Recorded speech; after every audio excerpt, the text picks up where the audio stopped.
आज चलो कुछ नया खेल खेलो। सखा बोले लाला नया खेल कौन सा खेलेगो? तो कन्हैया बोले लाला हमारी इच्छा हो रही है, चलो खेल खेले चोरी चोरी। सखा बोले लाला ये तो बहुत पुराना खेल है, चोरी चोरी। लाला एक बार बता, तेरे घर में कोई चीज की कमी है जो तू चोरी चोरी खेल खेलेगो? कन्हैया बोले लाला ऐसा मेरे घर में कच्छु कमी नहीं है, चकाचक खूब भरा पड़ा है। देख लाला मैं रुपया पैसा सोना चांदी की चोरी करने के लिए नहीं कह रहा। देख लाला मेरे घर में चकाचक सब चीज भरा है। लाला ऐसा मक्खन की चोरी हम सब करेंगे। तो भैया कहा करो मक्खन तो हमारे घर में भी खूब होता है। मक्खन हमारे घर भी खूब होता है और मेरी मैया सब ले जा करके मथुरा बेच देती है, तो खाने को मिलता नहीं। बताओ कैसे टेढ़े टीके ना हो। लाला गऊ चराने के लिए हम ब्रज के ग्वाला और मक्खन खाने के लिए मथुरा के लाला। अरे अपने घर हम सब मेहनत करते, मक्खन होता है, हम सब मक्खन पहले जी भर के खाएं और बचे तो बेचा जाए। सखा बोले लाला यह बात में तेरी दम है, तो बताओ फिर क्या करें? बोले काम करोगे हमारे साथ चोरी करोगे ना? तो सखा बोले हाँ भैया जैसा कहोगे वैसा करेंगे। तो कन्हैया बोले दूसरे के घर चोरी करें उसके पहले ऐसा करो अपने अपने घर में प्रैक्टिकल करके देखो, अपने अपने घर में चोरी करो फिर दूसरे घर चोरी करेंगे। तो बोले ठीक है भैया, सब अपने अपने घर गए चोरी किए और सुबह फिर इकट्ठा हो गए। तो सब सखाओं की सभा लगी। तो हाँ भैया कहा भैया? तो कछू पीट के आए, कछू सफल हुए, कछू विफल हुए। एक तो बोला लाला ये पीट दे। मैया पगल जो पिटाई की है जीवन में अब कभी चोरी नहीं करूंगी। कन्हैया बोले चल दाढ़ी के, पहली बार जीवन में चोरी करने गया अभी पिट के आ गया मेरे को देख। मैं चोरी भी करने गया, मैया मोई पकड़ भी ली और ऐसे गोल गोल बात घुमा दी कि मैया मोई चोर ना समझी। तो सखा बोले लाला आज से मक्खन चोरी करेंगे और सखा तेरे बिना नहीं करेंगे, क्योंकि तेरे बिना करेंगे फिर पिटाई हो जाएगी। आज से लाला तू ही हम सबको सरदार है और तू जहाँ करेगो वहाँ चोरी करेंगे। बड़ी सुंदर सी कन्हैया की मंडली हो गई। बाल गोपाल चोर विद्या प्रचार मंडली श्रीधाम गोकुल। मैनेजर बन गया मनसुखा, कंपनी का मैनेजर मनसुखा। तो जितनी गोपियां हैं सब मक्खन बिलो करके रख देती हैं और सब प्रार्थना करती कि आज हमारे घर में आए कन्हैया मक्खन चोरी करके खाए, दर्शन हो जाएंगे।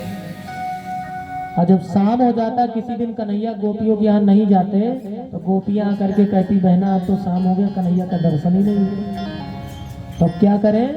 तो कहती चलो कुछ ना कुछ बहाना लेकर के चलो जसोदा के यहाँ दर्शन करने।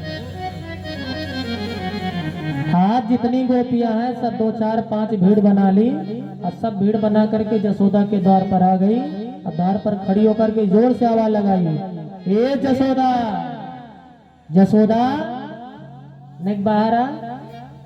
जसोदा रानी भजी भजी अंदर से बाहर आई। अरे गोपियों तुम सब सुबह सुबह कैसे बढ़िया बढ़िया साड़ी वाड़ी पहन के कैसे आ गई? अरे मैं तो आज को कछु बुलावा भी नहीं भेजो, हमारे घर में तो ऐसे कछु कथा भी नहीं है, तुम सब सुबह सुबह कैसे आ गई? गोपियां बोली हे जसोदा आज मैं तुम्हारे यहाँ भंडारा खाने नहीं आई हूँ, कथा सुनने नहीं आई हूँ, आज तुम्हारे घर में मैया में शिकायत करने आई हूँ। और शिकायत ऐसी नहीं कि मैं कोई चुगलखोर हूँ पीठ पीछे चुगलखोरी करके भाग जाऊं। बुलाओ अपने लाला को। अरे राम राम लाला की शिकायत? बोले हाँ बुलाओ। इतने में जसोदा रानी आवाज लगाई, अरे कन्हुआ ए कन्हुआ। कन्हैया उठे आए, आंख मींजते हुए आए। जसोदा रानी का आंचल दांत से दबा के बगल में खड़े हुए पटके। अरे लाला देख ये सब गोपियां ना तुम्हारी शिकायत करने आई हैं। कन्हैया चेहरा लटका लिया, मुंह फुला लिया, गोपियां सब चेहरे ही देखने लग गई कन्हैया के। इतने में एक गोपी बोली चोरे शिकायत करने आएगी कन्हैया का चेहरा देखने आई है, मैया को मालूम पड़ेगा ना जो चांदी की छड़ी निकालेगी। तो 1 2 गोपी जसोदा को अपनी बातों में उलझा लेती हैं और 2 4 गोपी कन्हैया का चेहरे के दर्शन करती है। तो श्री सुखदेव भगवान के शब्दों में गोपियां उलाना दे रही हैं। बड़ा सुंदर शब्द है कि वंसान मुंचन क्वचित समय वंशान मुंचन क्वचिद समय क्रोश संजात हासा अस्तेयं सदिदधिपयः कल्पित अस्ते योगे मर्कान भोक्षण सविभजति चेन्नम भंडम भिन्नन्ति द्रव्यालाभे सगृह कुपितो। जितनी गोपियां सब उलाना दे रही, बड़ा सुंदर सुखदेव भगवान का शब्द है। गोपियां कह रही है मैया तुम्हारो लाला हमारे घर आता है तो वंशान मुंचन क्वचिद समय, पहला शिकायत तुम्हारो लाला हमारे बछड़न को छोड़ के भाग आता है। जसोदा बोली देख गोपिया में मेरो लाला की कोई गलती ना है। अरे लाला से दूध, गऊ से दूध निकालने जाती होगी तो मेरो लाला बछड़ा छोड़ देता होगा तो कछु काम ही तो करता है। गोपिया बोली मैया गऊ से दूध निकालने जाओ तुम्हारे लाला से कह दूं लाला ने मेरा बछड़ा छोड़ दो, तो चेहरा टेढ़ा करके बोलता है भाभी तो मुंह को नौकर समझ रखी है, तब ऐसी बातें बनाता है। मैया आधे घंटे पहले जाता बछड़न को छोड़ करके भाग आता है। मैया 1 महीना हो गया एक भी बूंद दूध का नहीं मिला। तो मैया बोली देख गोपी मेरो लाला भी छोटो सा है, ऐसे कोई ऊधम करे ना तो थोड़ा क्रोध संजाता सा क्रोध कर दिया कर। मैया शिक्षा मत दे ये भी करके हार गई हूँ। कहा कि मैया तुम्हारे लाला को जैसे आंखें दिखाती हूँ ना तो तुम्हारो लाला हमको देख करके हंसते जाता है, हंसते ही जाता, हंसते ही जाता है। और या की हंसी में मालूम नहीं कहा है कि या को देख करके फिर मोही भी हंसी आ जाती है और मैं हंसने लग जाऊं भैया तो तुम्हारा लाला भाग निकलता है। तो जसोदा बोली हमें तो मेरी कच्छु गलती ना, मैं तो करे क्रोध कर दिया करे। बोली नहीं भैया तुम्हारो लाला यही नहीं, तुम्हारो लाला हमारे घर जाता मक्खन भी चोरी करके खाता है, 50 मटकी रोज लेके जाए थे। गोपी बोली मैया तुम्हारो लाला तो मेरो भी तो लाला है, मेरो भी तो कछु लगे। तुम्हारो लाला मेरे घर मक्खन खा लेगा तो क्या तुम्हारे यहाँ से उधार लेकर के जाऊंगी यहाँ से? तो गुस्सा क्यों कर रही हो, उलाना लेकर के क्यों आई है? अरे खाता तो खिला दिया करो ना। मैया तुम्हारो लाला हमारे घर आया मक्खन की मटकी सामने रख दी, बोली लाला जी भर के खा लेती। तुम्हारो लाला थोड़ा सा मक्खन खाया और चेहरा टेढ़ा करके बोला है भाभी तुम भीख मांगा समझ रखी है, जो तेरे यहाँ खाता फिरता डोलू। अरे तू मेरे यहाँ से खा जा, मेरे यहाँ मक्खन की कोई कमी है? ठीक है लाला तू बहुत बड़े बाप का बेटा है तो चोरी करके क्यों खाता है? तो तुम्हारो लाला कहता भाभी मैं तो चोरी में ही सो जाता है, मैं तो चोरी को ही मीठा लगता है।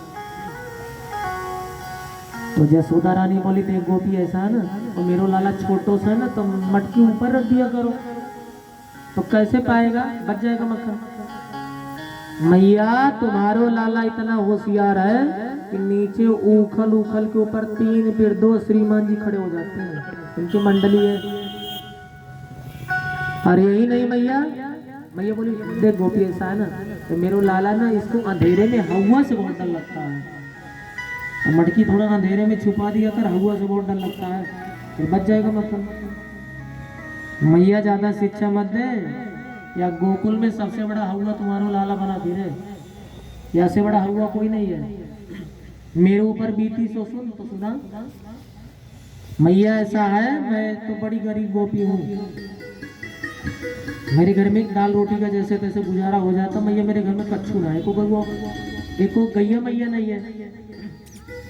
हे मैया तुम्हारो लाला एक दिन हमारे घर में चला गया और 2 घंटे तक हमारे घर में गया और पूरा घर कोना कोना छान मारा और तुम्हारे लाला को हमारे घर में कुछ भी खाने को नहीं मिला। खूब बड़बड़ाया ये घर है कि मरघटा है, इसमें भूत रहते हैं। आज 2 घंटे हमारे खराब हो गए, कुछ खाने को नहीं मिला। आज सुबह सुबह किसका मुंह देख लिया था, ये किसका घर है। बहुत बड़बड़ाया पर गुस्सा शांत नहीं हुआ तो अंधेरे कमरे में गया, वहां पर हमारी छोटी सी लाली सो रही थी खटिया पे। तो नेकवा की चोटिया लंबी है तो मेरे लाली के पास दबे पांव गया और चोटिया को खटिया के पटिया से बांध दिया कस के और कान में धीरे से बोल दिया हवा। इतना कह के भाग निकला। अब हमारी लाली उठी खटिया से और जैसे उठी तो उसकी चुटिया से खटिया खींच रही है। अब पीछे देखे ना हल्ला जोर, अरे मैया हुआ पकड़ लियो, अरे मैया बचाइयो, अरे मैया बचाइयो। मैं भोजन कर रही थी, भोजन छोड़ के दौड़ी दौड़ी गई, पसीना पसीना हो गई। देखी तुम्हारा लाला दीवार कूद के भजा चला जा रहा था। मैं समझ गई सबसे बड़ा हुआ है ये। मैं लाली को समझाई, देख बेटा उठ, देख तुम्हारी चुटिया खटिया से बंधी है। ए नंद को लाला तुम्हारी चुटिया बांध दिया था। जितनी गोपियां सब कुछ ना कुछ उलाना बता रही हैं। इतने में 90 साल की गोपी खड़ी थी, बहुत मोटी। जसोदा रानी बोली, गोपी तू भी कुछ शिकायत करने आई है क्या? मेरो लाला तुम्हारे साथ में भी कुछ किया है? तो गोपी कहती, मैया मोह तो बड़ी शर्म आवे बताने में। नेक्सो लाला कहा कि हो, 3.5 साल को लाला कहा कि हो मैया मोह तो बड़ी शर्म आवे बताने में। अरे यहाँ तो सब अपने परिवार के लोग हैं, बता कहा कि हो मेरो लाला। मैया अभी ऐसा है, कल हमारे पतिदेव का 91वां जन्मदिन था, तो तुम्हारो लाला सुबह सुबह गया, बोला भाभी राम राम। ओह राम राम लाला, बड़ी सुबह सुबह आ गया नहा धो के।